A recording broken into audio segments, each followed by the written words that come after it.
Bonjour, je suis Sylvia Debona, coach certifiée, esthéticienne holistique et formatrice. Dans ces podcasts, je m'adresse à vous, esthéticiennes passionnées et chefs d'entreprise qui souhaitez entreprendre avec plus de sens et vous épanouir dans un métier qui vous ressemble. À chaque épisode, je vous propose un moment d'inspiration, de réflexion. Je vous partage des outils concrets pour vous aider à rebondir, à entreprendre avec plus de sens, de sérénité et d'authenticité. Si vous appréciez ces podcasts, pensez à vous abonner et à partager. Je vous souhaite une belle écoute. Aujourd'hui, je vais te parler de ce besoin inconscient de vouloir toujours aider les autres. Dis-moi, est-ce que ça t'est déjà arrivé de vouloir absolument aider, même quand on t'a rien demandé? De sentir que tu dois faire quelque chose pour que l'autre aille mieux, de te sentir presque mal ou inutile quand tu ne peux rien faire, de prendre sur toi, de vouloir conseiller absolument pour trouver une solution pour l'autre, faire à la place, même des fois porter les émotions, c'est-à-dire le prendre personnellement comme si ça te concernait à 2000%, et au fond de toi d'être souvent déçu, peut-être frustré, épuisé, quand ce n'est pas reconnu ou quand l'autre ne change pas comme tu l'espérais. Quand je parle de l'autre, en fait, je parle de ton interlocuteur, de ta cliente, peut-être d'une amie, de ton mari, de tes enfants, peu importe. C'est juste le fait que tu veuilles aider cette personne. En fait, constamment, tu as envie de sauver les autres. Est-ce que ça te parle ou est-ce que ça te rappelle quelqu'un qui a ce genre de comportement? C'est souvent un comportement que l'on retrouve dans notre métier, mais parfois ce besoin de vouloir aider, il est tout simplement inconscient, qu'on peut tous vivre dans nos relations, que ce soit pro ou perso.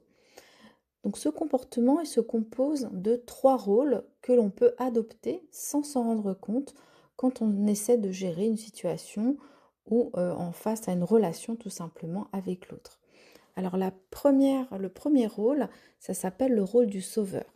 On va se dire, je vais t'aider, je vais régler ton problème et je dois t'aider. Donc en fait, le sauveur, il veut aider à tout prix, même si l'autre ne lui a même pas demandé. Il pense qu'il est responsable du bien-être des autres.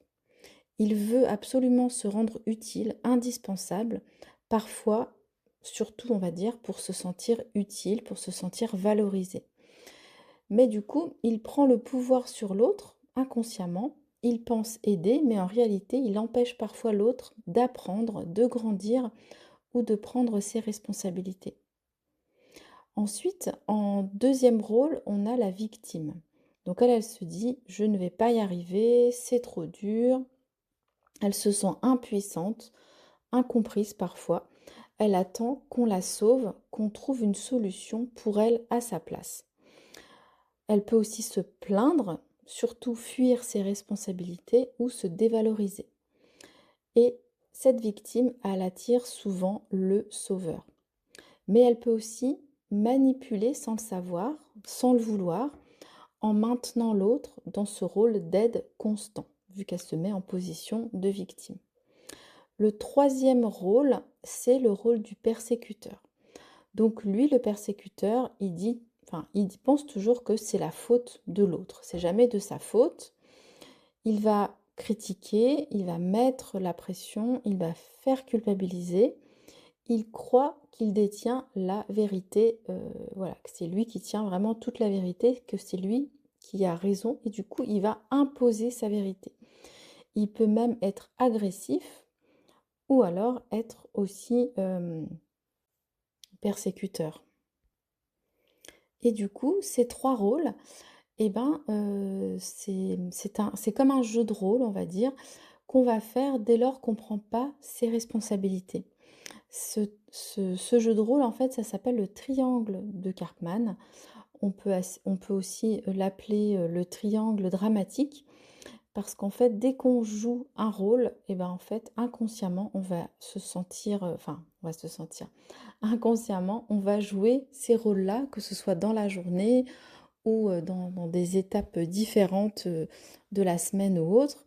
mais en tout cas, on va jouer ces rôles-là inconsciemment si on ne prend pas nos responsabilités. Je vous explique un exemple. Imaginez qu'à l'institut, vous avez une bonne journée de rendez-vous, une journée bien remplie. Vous avez ce jour-là, vous avez pris qu'une demi-heure pour déjeuner parce que, je sais pas, c'est le vendredi et le vendredi, vous avez qu'une demi-heure pour déjeuner. Et puis, eh bien, votre première cliente du matin est en retard. Donc là, vous dites, mince, je vais perdre une cliente, on va dire, donc je vais perdre de l'argent dès le matin. Et puis tout d'un coup, voilà la cliente qui arrive avec 20 minutes de retard. Et là, elle vous dit, oui, excusez-moi, j'ai eu ceci, j'ai eu cela. Mais du coup, il faut absolument faire toute ma prestation. On va dire qu'elle a une épilation jambes complète, aisselle, maillot, enfin la totale, qu'elle part en vacances. Et là, vous vous dites, mince, la pauvre, elle part en vacances. Je vais quand même pas ne pas tout lui faire parce que après, comment elle va faire si je ne l'épile pas?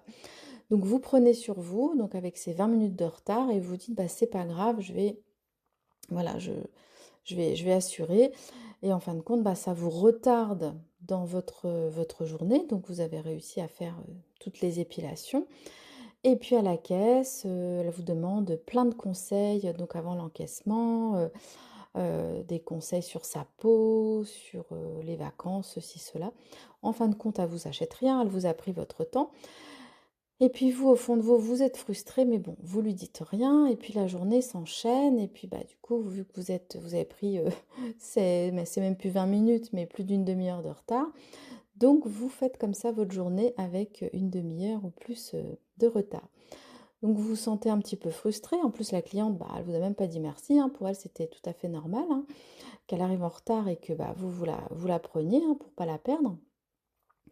Et du coup, voilà, vous avez enchaîné votre journée avec du retard, vous êtes frustré, bon, vous avez quand même du ressentiment parce que vous dites, bon, quand même, elle aurait pu me dire merci et puis bon, quand même, j'aurais peut-être pas dû la prendre parce que du coup, j'ai à peine eu le temps de grignoter entre 2 clientes. Bref, voilà, ça, c'est votre journée, comment elle se déroule. La journée se termine, vous rentrez chez vous, et puis là, votre mari vous dit: «Tiens, est-ce que tu as pensé à acheter du pain?» Et là, vous explosez. Donc ça, c'était la petite goutte d'eau. Alors là, on va dire qu'est-ce qui s'est passé? Eh ben, si on résume la journée avec, les 3 pôles, eh ben, en fin de compte, la cliente, au début, elle est arrivée, en retard. Donc vous, vous avez voulu la sauver parce que voilà, vous l'avez mis en position de victime, la pauvre, elle va pas pouvoir être épilée pour ses vacances. Vous l'avez sauvée.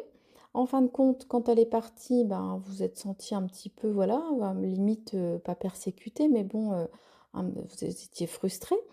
Et puis en rentrant à la maison, vu que vous avez déjà fait le rôle du sauveur et puis de la victime, il vous restait le rôle de persécuteur à faire, puisque comme je vous ai dit, quand on rentre dans le rôle du triangle de Cartman, on est obligé de faire tout le jeu, les 3 rôles.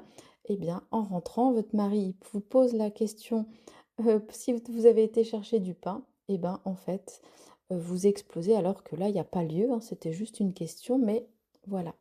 Donc c'est comme ça que ça se passe en fait quand, on ne prend pas ses responsabilités. Prendre ses responsabilités en fait, c'est de se dire: voilà les conséquences pour moi. Est-ce que c'est OK pour moi que je paye les conséquences ou pas?» Ou alors de se dire: «Qu'est-ce qui dépend de moi dans cette situation?» Et là pour le coup, la petite cliente qui arrivait avec en retard, connaissant les conséquences pour vous, vous auriez dû la refuser ou lui dire: voilà, je peux vous prendre, mais à telle heure, j'aurai fini, enfin, je serai obligée d'arrêter parce que après j'ai mes autres clientes qui arrivent. Donc, si vous voulez, surtout pas rentrer dans ce triangle dramatique, je vous invite vraiment à vous poser à chaque fois la question, dans cette situation, on va dire, est-ce que, ça dépend que de moi, on va dire? Est-ce que dans quoi quel est mon rôle dans cette situation? Et puis, voilà, de prendre vos responsabilités en vous disant quelles vont être les conséquences, quel prix à payer si je dis oui ou si je dis non, pour justement ne pas, avoir de ressentiment et ne pas rentrer, dans ce triangle de Cartman. Je ne sais pas si, ça vous a parlé, ce podcast, du jour sur le triangle de Cartman, mais sachez que ça arrive, ce triangle, en fait, il nous arrive constamment dans notre quotidien, que ce soit sur une journée, que ce soit même sur une vie et on peut même parler de personnalité. Comme on dit, là, je sors du contexte de l'esthéticienne chef d'entreprise, je sors de notre métier, mais même dans notre vie tous les jours, quand un homme ou une femme rencontre toujours le même type d'homme, et ben, en fait, c'est parce que, bah, il se met toujours dans la même position.